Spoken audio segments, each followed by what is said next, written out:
Conociéndote, una manera más sencilla de ver la salud con el doctor Adrián Torres. Hola y bienvenidos a este nuevo espacio de temas de salud que hablará sobre aspectos de prevención, diagnóstico y tratamiento en múltiples especialidades. Yo soy el doctor Adrián Torres, cirujano cardiotorácico. Este es un espacio dedicado para ti, si eres estudiante, trabajador, ama de casa, jubilado. Es un espacio que te ayuda a conocerte mejor, un espacio que te ayuda a cuidarte mejor. El día de hoy iniciamos este 14 de febrero, Día del Amor y la Amistad, pero también el Día Internacional de las Cardiopatías Congénitas, un día dedicado a la concientización de la población alrededor del mundo para el diagnóstico y tratamiento oportuno de las cardiopatías congénitas.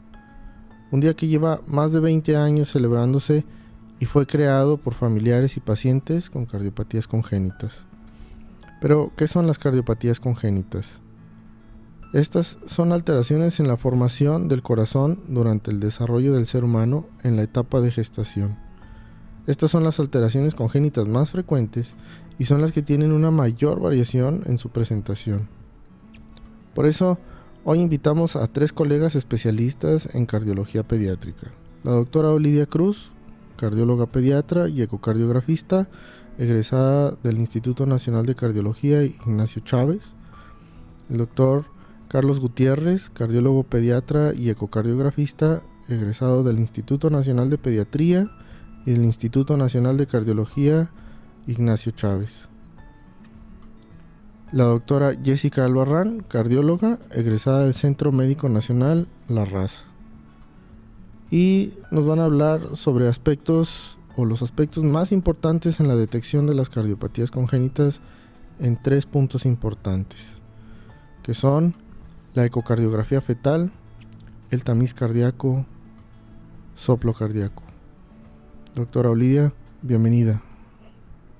Buenos días. En este día que estamos celebrando este acontecimiento tan importante para nosotros como cardiólogos pediatras en el marco del festejo de la cardiopatía congénita, tenemos que es muy importante el dar a conocer a la comunidad la incidencia de cardiopatías congénitas, ya que 8 de cada 1000 nacidos vivos nacen con una cardiopatía congénita a nivel mundial y es la principal causa de muerte por malformaciones congénitas durante el primer año de vida. Esto constituye que sea la primera causa de muerte en las primeras semanas de vida. La cardiopatía congénita a nivel fetal es un área que actualmente se encuentra en boga, ya que se pueden detectar desde fases muy tempranas del embarazo. Y la mayoría de las mujeres que tienen algún bebé con cardiopatía congénita no presentan ningún riesgo agregado para la cardiopatía congénita.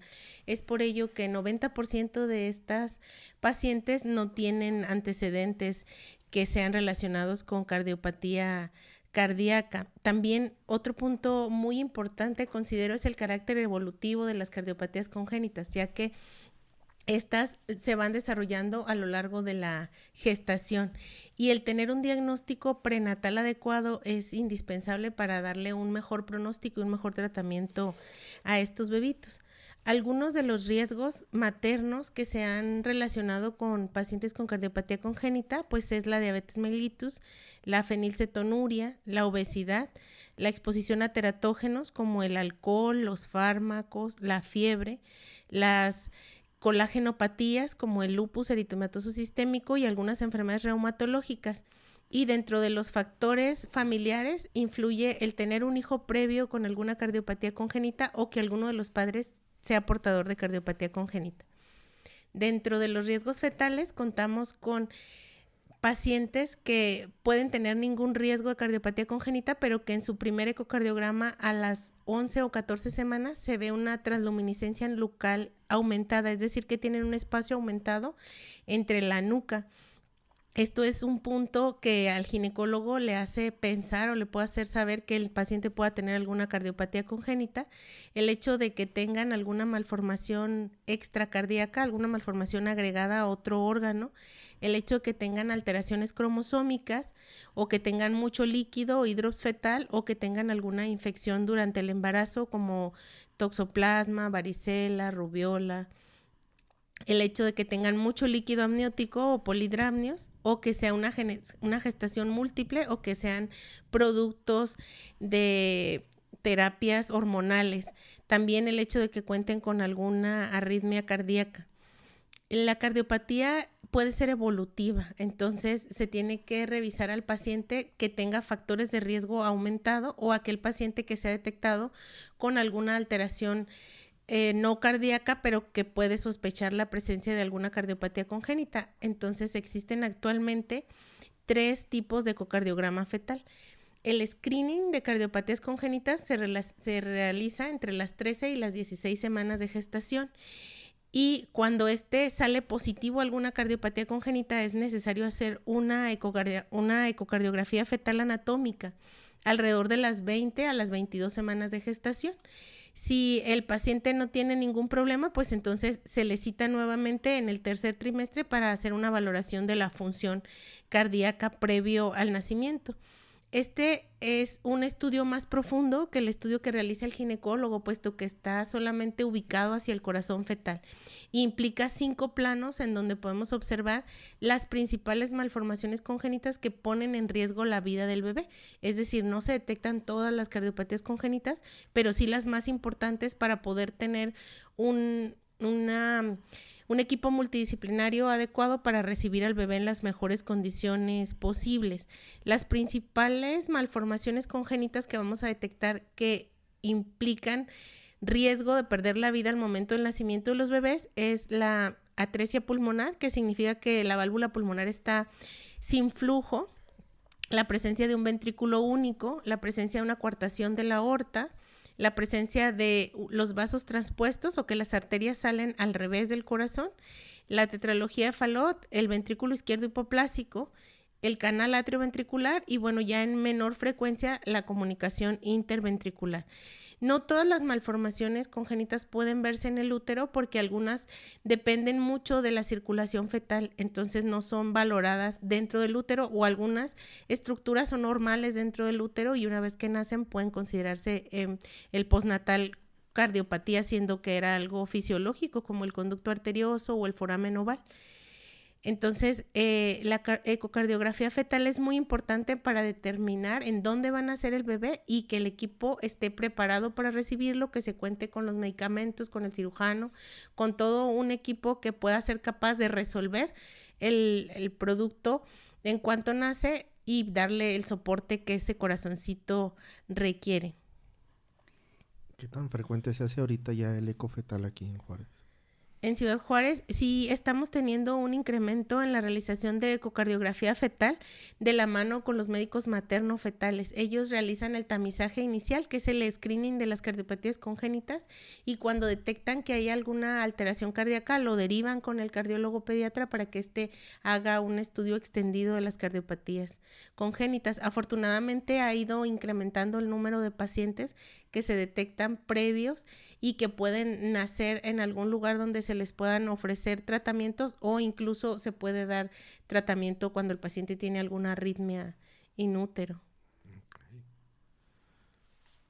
Sí, es muy importante aquí recalcar que hay algunas enfermedades cardíacas que son incompatibles con la vida y que haciendo un ecocardiograma fetal, pues además de que los padres ya están conscientes de la enfermedad de su bebé, ¿verdad?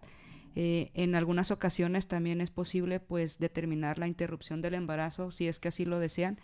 Obviamente aquí en nuestro país todo es un tema controversial, pero sobre todo cuando son cardiopatías que sabemos que son demasiado complejas y que aunque nazcan en un centro hospitalario que tenga todas las posibilidades para atender a ese bebé, pues que ese bebé va a sufrir, ¿no? Entonces también sirve, como dice la doctora Oli, no nada más sirve para que sepamos el tratamiento, sino también a veces como asesoría, pues ya a los padres sobre el conocimiento y pues también a veces incluso como preparación sobre la situación de su bebé.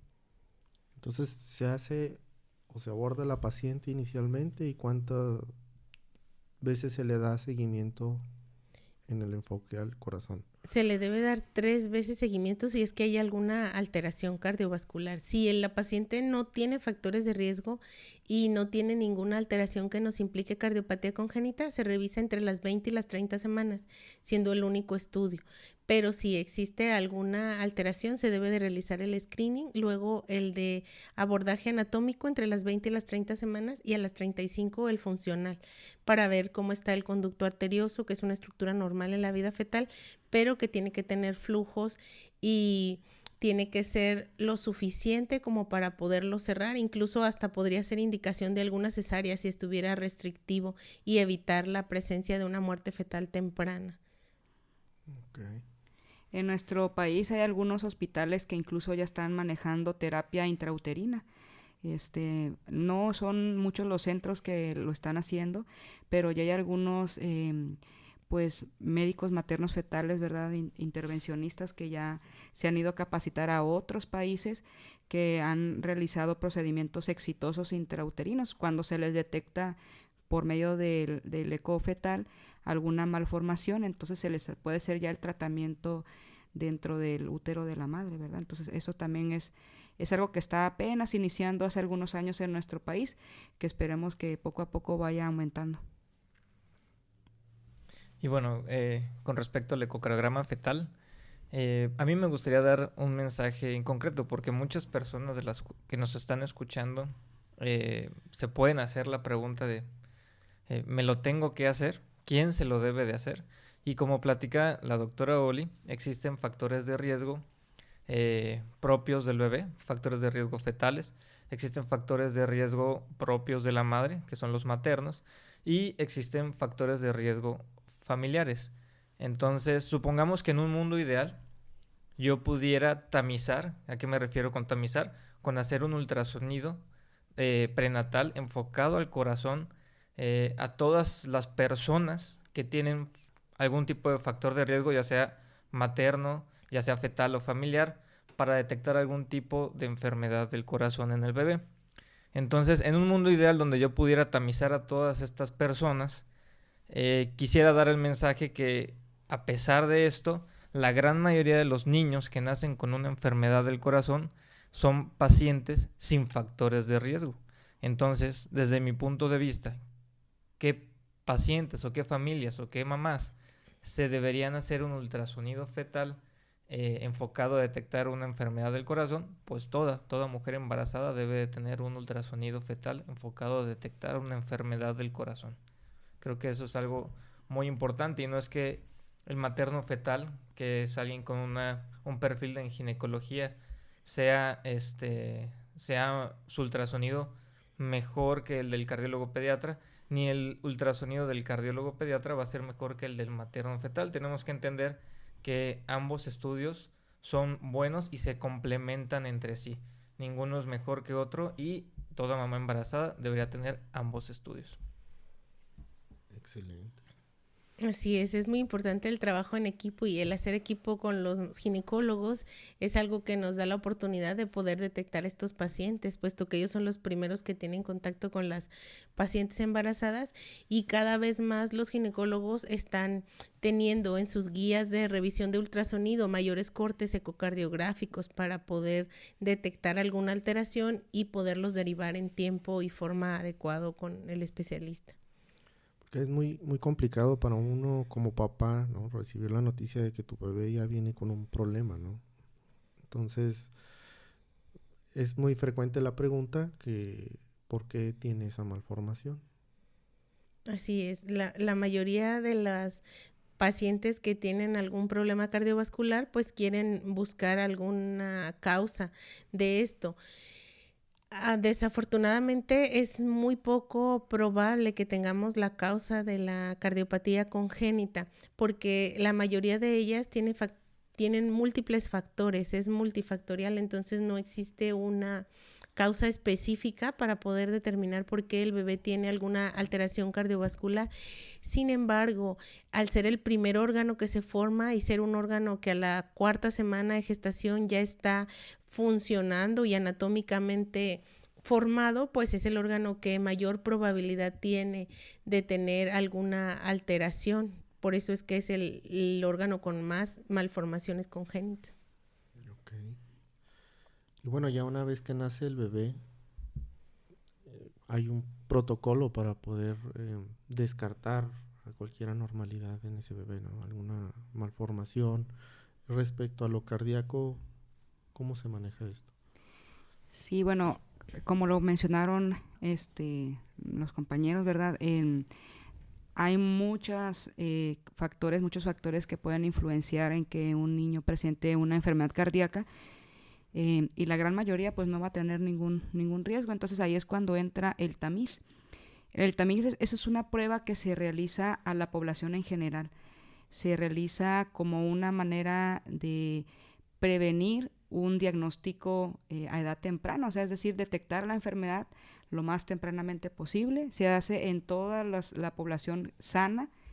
Va enfocado a, puede ser enfermedades metabólicas, cuando es el tamiz metabólico, que se hace para detectar muchas enfermedades por medio de una gotita de sangre. Puede ser para detectar alteraciones auditivas, que también podemos detectar sordera desde los primeros días de vida. También ya existe el tamiz oftalmológico para detectar alteraciones también ya como ceguera, ¿verdad? En los niños pues recién nacidos prácticamente. Y pues lo que vamos a hablar el día de hoy, que es el tamiz cardiovascular. Esta prueba se realiza idealmente en los niños durante las primeras horas de vida. Se han hecho varios protocolos en algunos países de Europa y se ha concluido que entre las 12 a 24 horas de vida es más o menos lo aceptable, ¿verdad?, para que se realice. Entre más tempranamente se realice el tamiz, pueden haber un poquito más de fallas, ¿verdad?, fallas en este estudio. Es un estudio sumamente fácil, muy poco costoso. Realmente, obviamente, si lo comparamos con el costo de una cirugía de urgencia, ¿verdad?, pues es nada. Realmente es muy accesible. En nuestro país pues tiene apenas unos años que se introdujo. Ya en Estados Unidos y en Europa pues ya tiene aproximadamente desde los años pues 2000, más o menos en el año 2019 fue que llegó aquí a México, que se aprobó por el Senado de la República el tamiz, ya siendo una prueba obligatoria que se realice en todos los recién nacidos. Esto ya debería de estar implementado pues en todas las instituciones públicas de nuestro país. Más sin embargo, sabemos que pues el tiempo en que se pueda instaurar esta prueba ya como una pues algo ya de pie, ¿verdad?, en el hospital, pues va a pasar un periodo de tiempo. Pero esta es una prueba que se puede hacer muy fácilmente en la sala de cunas, e incluso no necesita ser un médico el que realice la prueba, puede ser cualquier personal capacitado, llámese enfermera, médico pasante, médico interno. Simplemente tenemos que tener el equipo necesario, que es un oxímetro de pulso, el cual se va a tomar la oxigenación en la manita derecha de nuestro bebé y en alguno de los piecitos. Y sabiendo la cantidad de oxígeno que se presenta en las dos extremidades, hacemos un cálculo y a partir de eso podemos identificar cardiopatías críticas. Cardiopatías críticas significan aquellas enfermedades que ponen en riesgo la vida de nuestro bebé en los primeros horas o días de vida. Hay muchas cardiopatías que van a salir de esta prueba, ¿verdad? Pueden ser cardiopatías que no tengan algún riesgo de la vida en esos momentos, que se puedan detectar en edades más tardías, pero estas cardiopatías son las que el niño se va de alta. Cuando nace pasan 24, 72 horas si es nacimiento por cesárea, y por lo regular pues el médico ginecólogo da el alta a la mamá y el bebé se va con la mamá, ¿verdad? Pero luego regresan ya en estado de choque y a veces ya no se puede salvar a esa vida, ¿verdad? Entonces, este tamiz se hace precisamente pensando en eso, en evitar que ese niño sea dado de alta y que se detecte en las primeras horas de vida, en donde nosotros tenemos la ventana terapéutica para ofrecerles el tratamiento necesario, que muchas veces es un tratamiento quirúrgico o intervencionista. Entonces, entre más se hable del tamiz cardiovascular, más se va a empezar a hacer conocimiento a la población en general, pediatras, ginecólogos, enfermeras y obviamente los padres, que son los que deben de pedirles a sus médicos que se les haga esta prueba a su bebé. Realmente es una prueba muy sencilla, no implica ningún sufrimiento para el bebé, tarda aproximadamente 5 o 10 minutos cuando mucho, y todos los hospitales lo pudieran realizar solamente con el oxímetro. Entre las enfermedades que puede detectar, pues son las que ya mencionamos ahorita con el eco fetal, ¿verdad?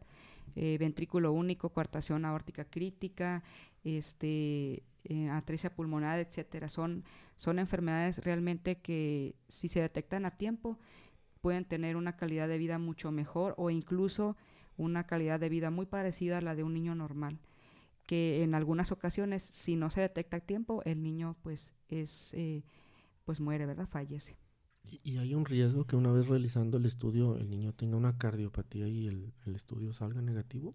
Claro, siempre hay una posibilidad de un falso negativo, es decir, que apliquemos la prueba y que nos salga negativa y realmente el niño sí haya tenido una cardiopatía, ¿no? Pero eso se dice que con la prueba del tamiz neonatal ya abarcamos gran parte de la población, y ya solamente dejamos un pequeño porcentaje de los cuales, si no se les aplicara, de todos modos se tendría que hacer el diagnóstico más tardío, ¿verdad? Que es cuando ya entramos nosotros como cardiólogos en la valoración posterior. Pero realmente esta valoración incluso la puede hacer un médico general, o sea, no tiene que ser incluso pediatra. Si el tamiz sale positivo, se debe de valorar por un cardiólogo. Esa es indicación de realizar un ecocardiograma transtorácico de manera inmediata. Obviamente puede ser que salga positivo, que el eco salga normal, pero nos está detectando que hay alguna alteración en la oxigenación del bebé. Puede ser a veces neumonías, problemas como sepsis, que son infecciones graves en los bebés. Entonces, a veces a lo mejor no vamos a detectar una cardiopatía crítica, pero vamos a detectar una condición grave en ese bebé, que si se va de alta, al momento de regresar la mamá, pues el bebé ya va a estar en un estado más severo, no más crítico. Entonces sí puede haber falsos positivos, falsos negativos, pero cuando se junta la exploración física y el tamiz cardiovascular, esos porcentajes son incluso inferiores al 5%, ¿no? Es algo mínimo, como 0.8% que se hace cuando ya se combina exploración con la prueba del tamiz. Okay. ¿Y en qué vamos aquí en Juárez con lo del tamiz? ¿Qué tan avanzado?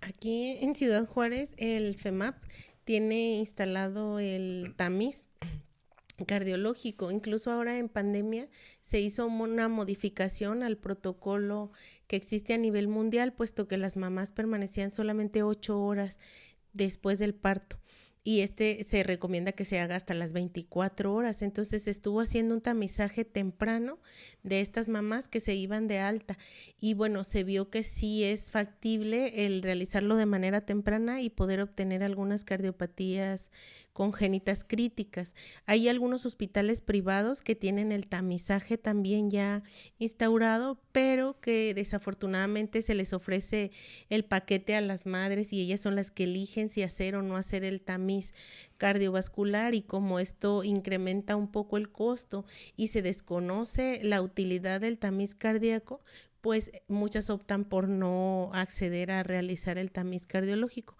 Y de manera institucional, pues estamos trabajando en eso, en un protocolo que pensamos abrir muy pronto de manera institucional para la detección de cardiopatías congénitas. De hecho, creo que en el hospital infantil también está por iniciar un protocolo de tamiz cardiovascular.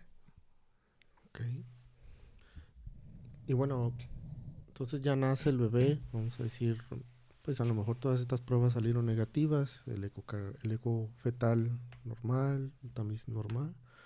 Luego se ausculta al niño con un soplo.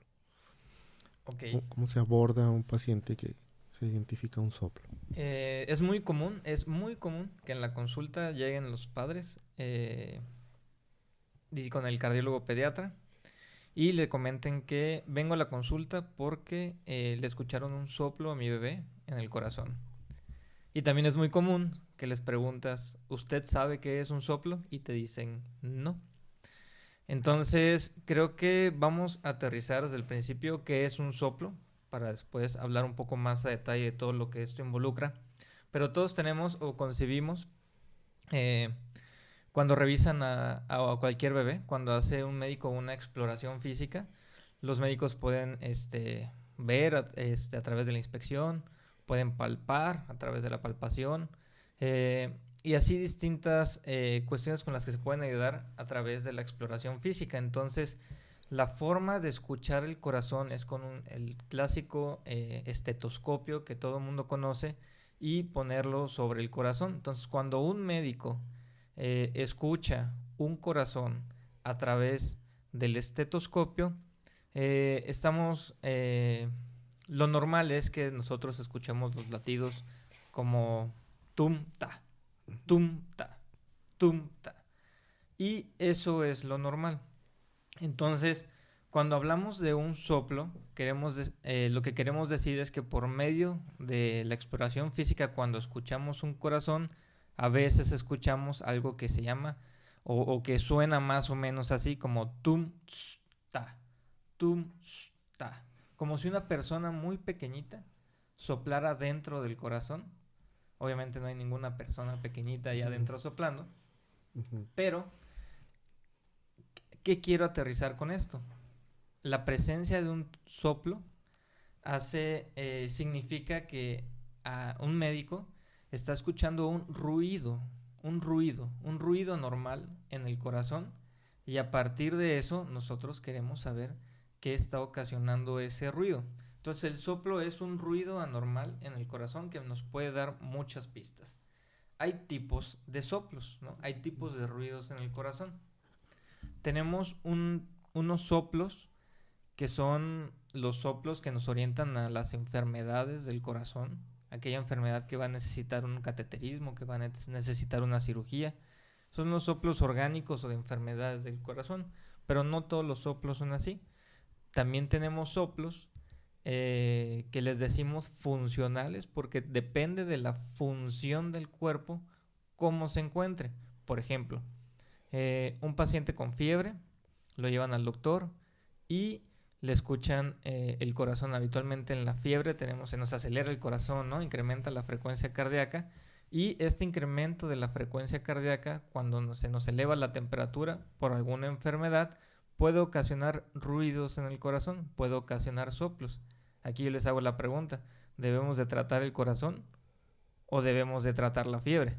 Entonces, tenemos que tratar la fiebre, y habitualmente esto hace que desaparezca el ruido en el corazón.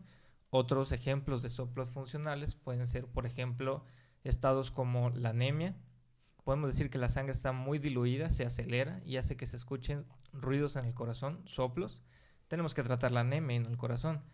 Otros ejemplos muy comunes pueden ser también el hipertiroidismo, o también inclusive una mujer embarazada, que es muy común que incremente su volumen sanguíneo cuando está en el estado de gravidez, pues pueden aparecer soplos, y todos estos soplos funcionales no hay que tratar el corazón, hay que tratar la raíz del soplo, la fiebre, la anemia. El embarazo pues no se trata, pero va a desaparecer, ¿no? Porque es un estado normal.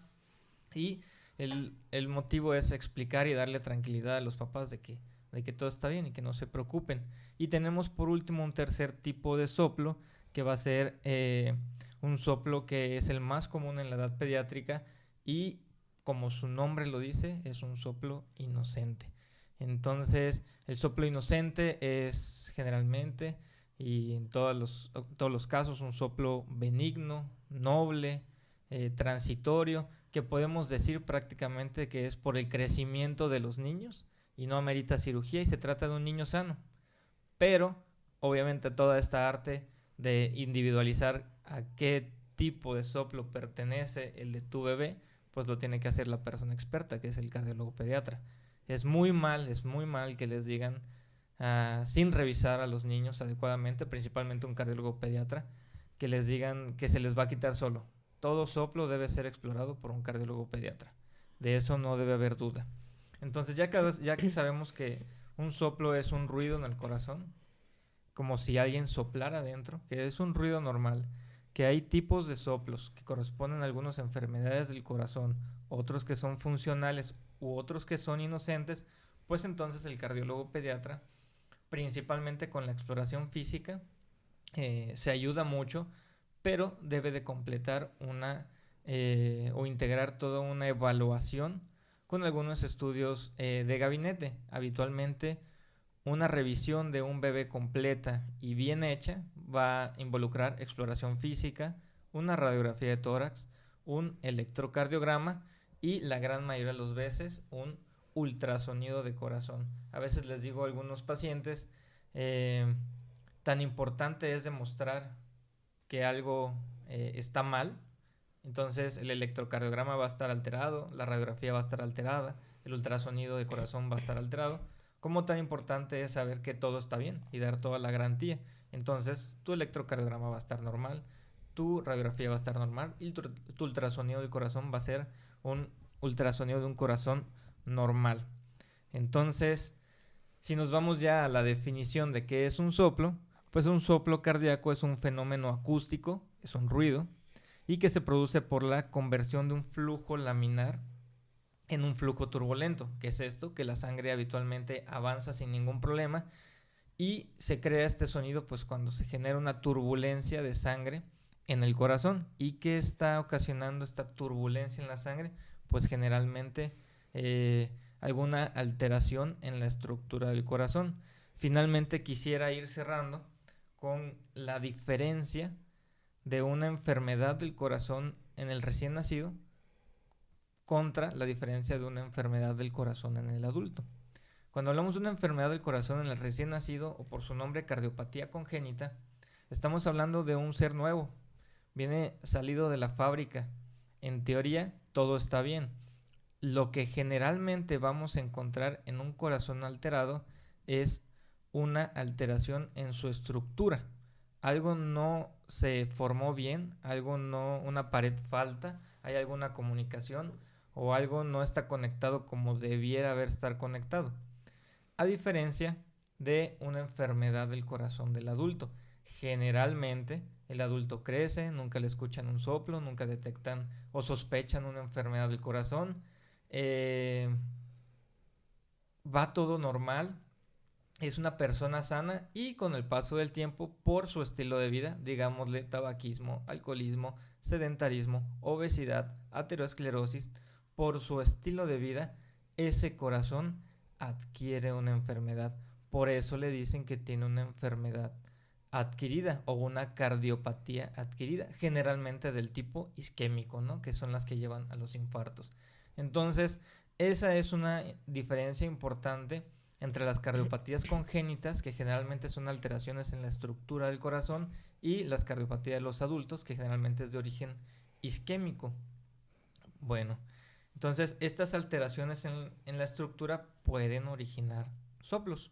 El primer soplo que habíamos dicho que necesitaba cirugía o cateterismo. Por último, ya muy rápido,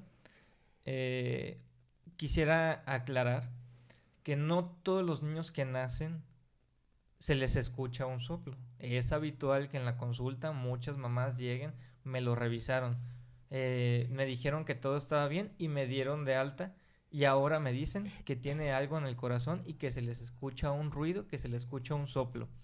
Bueno, quisiera yo aclarar, no es que se lo hayan revisado mal. Lo que pasa es que es muy difícil escuchar estos ruidos en los niños recién nacidos. Lo que pasa es que cuando un bebé está en la panza, pues vive en agua, vive en un medio líquido, vive en líquido amniótico. Habitualmente pues él no respira, la mamá respira por él a través de la placenta. Entonces, pues no utiliza sus pulmones el niño. Nace, da la primera bocanada de aire, ya no vive en un medio líquido, ya no vive dentro de la mamá, la placenta ya no respira por él y el niño empieza a respirar por sí solo a través de sus pulmones. Para que esto que estoy platicando, pues es una transición de la circulación fetal a la circulación extrauterina. Y es un proceso normal por el cual todo el mundo pasa. Entonces, generalmente, por así decirlo, el pulmón tiene un periodo de transición en el cual se relaja. Y este periodo de transición de esta circulación de la panza de las mamás a cuando ya nacen a este medio que respiran aire, este medio extrauterino, conforme se relaja el pulmón entre 4 y 8 semanas, se pueden empezar a escuchar ruidos en el corazón y pueden empezar a aparecer soplos. Y no es que se lo hayan revisado mal, es que en un recién nacido, generalmente por esta cuestión, a veces es difícil escuchar los soplos. Entonces creo que todo esto es un poquito de la cuestión de lo que puede abarcar un soplo cardíaco. Pues la verdad es que es muy nutrida esta información, es bastante, yo creo que es como para una plática, para cada tema aparte, ¿verdad? Pero, ¿con qué nos quedamos, Oli? El eco fetal, ¿qué le puedes concluir? Que es muy importante el revisar perfectamente la estructura del corazoncito, no solamente que tenga corazón, sino que lo tenga y lo tenga bien formado, ¿no? Que tenga adecuadamente los 2 ventrículos, las 2 aurículas, las conexiones de las venas, que las arterias estén bien. Es muy importante el realizar el ecocardiograma fetal a toda mamá que tenga algún factor de riesgo, y si no tiene algún factor de riesgo, pues el ginecólogo debe hacer una revisión minuciosa del corazón por si detecta alguna alteración o algo que no esté dentro de lo normal, sea evaluado por alguien que pueda revisar bien que ese corazón esté normal. ¿Tú, Jessy? Bueno, pues hablando del tamiz cardiovascular, pues es importante que los padres empiecen a pues, informarse acerca de este estudio, que es un estudio muy sencillo, muy barato, que es accesible a toda la población, y que pues lo empiecen a pedir a sus médicos en cuanto nazca su bebé, en las primeras horas de vida, antes de que se vaya el bebé a su casa, que se lo realicen, y así junto con el eco fetal, junto con el tamiz cardiovascular, queda solamente un muy pequeño porcentaje de niños en los cuales no podríamos detectar cardiopatías graves, ¿no? Recuerden que este tamiz es para cardiopatías críticas que ponen en riesgo la vida en las primeras horas o días.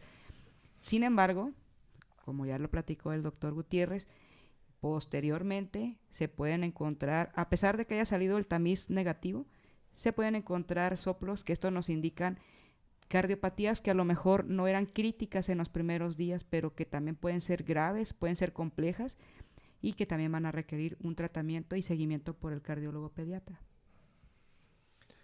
¿Y tú, Carlos? Pues yo quisiera decirle a todas las personas que nos escuchan que cuando les digan que tienen un soplo, pues no les están dando ningún diagnóstico. Un soplo no es un diagnóstico. Un soplo, como lo comentamos, es un ruido normal en el corazón, y todo soplo debe ser evaluado por un cardiólogo pediatra, y puede haber soplos desde la edad pediátrica hasta un adulto inclusive. Entonces todo soplo debe ser evaluado por un cardiólogo, y la presencia de un soplo no es un diagnóstico, amerita todo un abordaje cardiovascular. Yo quisiera dar una idea ahí final, ¿no? Sobre pues, la cultura que tenemos sobre la prevención, ¿no? Que es muy pobre aquí en México. Se gasta mucho en curar a los pacientes, en recibir un problema ya muy grande, de lo que el grueso de la gente pues no son conscientes y no tienen a veces la capacidad de solventar un problema serio. Y pues en el transcurso del tiempo se ha estado tratando de enfatizar precisamente eso, ¿no? O sea, poder identificar con tiempo, evitar situaciones que finalmente sean más desgastantes emocional, física, en salud y económicamente para la gente, ¿no? Entonces, si hay la oportunidad de poder hacer una revisión ya marcada por los protocolos, como nos los acaban de describir aquí los doctores, pues es importante pues tomarlo, ¿no? Entonces, y pues como les digo, muy, muy agradecido que nos hayan acompañado a esta pequeña charla.